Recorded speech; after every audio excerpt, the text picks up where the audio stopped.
Bonjour. Alors, je n'ai pas de slide.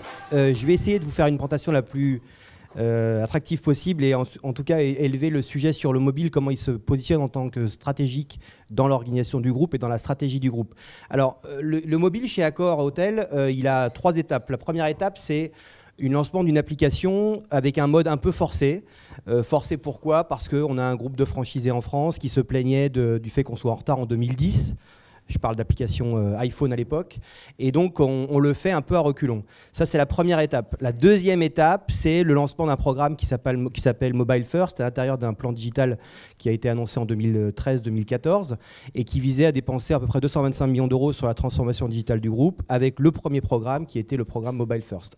À l'intérieur de ce programme, l'élément clé, c'est la rationalisation de nos assets applicatifs. Comme beaucoup de marques, on s'est dit on a des marques importantes, qu'elles soient en France ou qu'elles soient ailleurs, et on se dit on va les développer sur une logique d'application. Et puis on s'est retrouvé non pas avec 9, mais avec 13 applications. On s'est vite rendu compte que c'était difficilement tenable et que ce qu'on avait fait comme choix il y a 10 ans sur le desktop, de créer des sites de marques, mercure.com, ibis.com, novotel.com et ainsi de suite, on s'est dit on ne va pas le refaire, ou en tout cas on va s'arrêter vite sur le modèle applicatif parce qu'on sait que l'avenir il est sur l'application. Et donc il y a à peu près 2 ans, 2 bonnes années, on a décidé de fermer toutes nos applications de marque pour rendre l'application Accor Hôtel, qui est donc l'application, ce qu'on appelle le Mothership, qui est l'application maître de toute la stratégie du groupe en termes de digital, comme un élément central et donc qui doit regrouper l'ensemble des activités du groupe, l'ensemble des marques, et ce, même avant que le groupe bascule dans autre chose que des marques hôtelières. Et donc ce que je vais essayer de vous expliquer dans ces quelques minutes que j'ai à votre disposition, c'est comment, à l'intérieur d'un choix qui était à l'origine un choix digital, qui était effectivement, comme vient de vous le présenter la personne précédente, comment cette tendance, ce développement absolument exponentiel du mobile qui peut rappeler le développement du web d'il y a 15 ans, sauf que la différence, c'est que je suis monté sur scène, la seule chose que j'ai posée par terre, c'est mon badge et mon téléphone, le reste étant là-bas. On voit bien que mon PC n'est pas là, par contre mon téléphone mobile, il est là. Donc comment je fais pour non seulement embarquer l'utilisation constante, frénétique, parce que je pense qu'il y a on parle souvent en termes de psychologie, de comment ce smartphone devient une extension du corps humain, parce qu'il ne quitte jamais le bras, il ne quitte jamais la main. On parle de maladies, de gens qui ont les problèmes de cou parce qu'ils au lieu de regarder la rue, ils regardent leur téléphone quand ils marchent. Bon, comment on fait pour prendre ces éléments-là, mais aussi d'y apporter des services qui n'ont aucune vocation à être sur desktop, mais qui ont une vocation à être sur le smartphone. Et donc, il y a 2 ans, on a décidé ça. Et en parallèle de ça, progressivement, le groupe a mis en place une stratégie très tournée autour de ce qu'on appelle un Hospitality Department Store, donc un grand magasin de l'hospitalité. J'ai bien dit hospitalité, je n'ai pas dit hôtellerie. Et vous l'avez vu, en tout cas pour ceux qui nous suivent un petit peu par la presse et par les annonces, vous voyez que de plus en plus, le groupe passe d'un mode où on est une chaîne hôtelière, enfin un groupement de chaînes hôtelières avec un certain nombre de marques, globalement assez connues en France, plus ou moins connues dans certains pays. Bon, la France pèse 30% de notre chiffre d'affaires, donc on a quand même 70% qui se passe ailleurs. Donc les plus connus sont Ibis, Novotel, Mercure, Sofitel, Pullman. Et puis progressivement, on a ouvert plein d'autres activités qui ne sont plus de l'hôtellerie de chaîne, qui était le cœur d'activité qui fait ce que Accor Hôtel est. Et on a commencé il y a à peu près 2 ans par lancer quelque chose qui est très connu dans le retail, mais qui est absolument toujours inexistant 2 ans après, qui est le lancement d'une place de marché dans l'hôtellerie. Qu'est-ce que c'est que notre place de marché? C'est le fait de pouvoir, à l'intérieur d'un site web, notre site web accorhotel.com, notre application Accor Hôtel, qui est téléchargeable sur les stores, il y a 4 millions de téléchargements quand même, donc c'est quand même assez significatif, des hôtels qui ne sont pas nos propres hôtels. C'est-à-dire la même chose qu'Amazon a fait il y a 10 ans, en disant j'ai mes produits et je référence des produits qui sont vendus par d'autres marchands. Aussi paradoxal et aussi incroyable que ça puisse paraître, dans le tourisme, dans l'industrie du tourisme, ça n'existe pas. Il n'y a pas d'acteur qui aujourd'hui, en tant que fabricant, a décidé de référencer sur son magasin d'autres produits. Et donc, on a lancé ça il y a 2 ans. Et aujourd'hui, il y a près de 2000 hôtels indépendants. Donc, ce sont des hôtels que nous ne manageons pas, que nous ne gérons pas. Donc, on fait office uniquement de distributeur, sauf qu'on fait un office de distributeur, pas comme Booking.com ou comme Expedia, mais dans une logique de sélection. C'est-à-dire que ces hôtels sont sur cette plateforme uniquement parce qu'ils ont été sélectionnés sur des critères bien particuliers. Donc ça, c'était la première étape. 2000 hôtels, pour vous donner une ordre d'idée, on a 4000 hôtels de marque dans le monde, on a 2000 hôtels indépendants, vous voyez le ratio, sachant que ces 2000 hôtels sont sur des places et des géographies très particulières, ce qui fait que dans certaines villes, on va prendre la plus importante pour nous qui est Paris, on a à peu près 200 hôtels de marque sur la place de marché aujourd'hui, et on a à peu près 180 hôtels indépendants.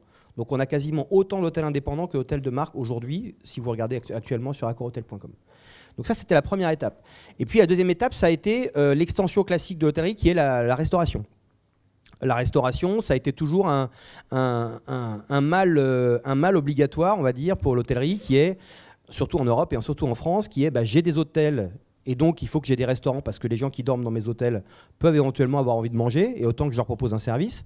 Mais à part ceux qui restent dans les hôtels, c'était un peu la tannée d'aller manger dans un restaurant d'hôtel. Ce qui n'est pas du tout le cas dans d'autres géographies, que ce soit en Asie, que ce soit au Moyen-Orient, où là, 50% de nos restaurants sont remplis par des gens qui ne sont pas dans l'hôtel. Donc c'est bien un lieu de restauration, de brunch, de dîner, de déjeuner à part entière. Donc on a référencé ces hôtels et ces restaurants, et on a créé une place de marché de restaurants avec aujourd'hui 2500 restaurants qui sont consultables et réservables sur notre application. Et puis depuis un an et demi, il y a eu une très forte accélération qui vise à l'horizon de 2020 d'avoir 30% de résultat de notre groupe qui soit sur autre chose que du management de chaînes hôtelières et de management d'hôtellerie de chaînes. Donc c'est quoi ? C'est la prise de participation sur un certain nombre de chaînes niches. Donc en France, la première qui a été comme ça, c'était Mama Shelter. Et depuis un an, on a fait 3-4 opérations comme celle-là, que ce soit sur Rixos, qui a été la plus récente, une chaîne de resort en Turquie, Banyan Tree, un équivalent de Club Med en Asie, et 25e heure, qui est l'équivalent de Mama Shelter sur certains pays d'Europe centrale. Pourquoi on fait ça ? C'est pour compléter notre portefeuille de marques avec des micro-chaînes. On parle de chaînes qui ont entre 5, 10 et 30 hôtels, mais qui sont sur une typologie de clients très forte et avec des qualités de service très reconnues. L'autre élément, ça a été notre repositionnement sur le luxe. D'un côté sur l'hôtellerie, avec l'acquisition des marques Fairmont, Raffles et Swissôtel. À Paris, vous avez le Royal Monceau. À Monaco, vous avez le Fairmont à Monte-Carlo, qui va être un des hôtes de l'e-commerce one-to-one.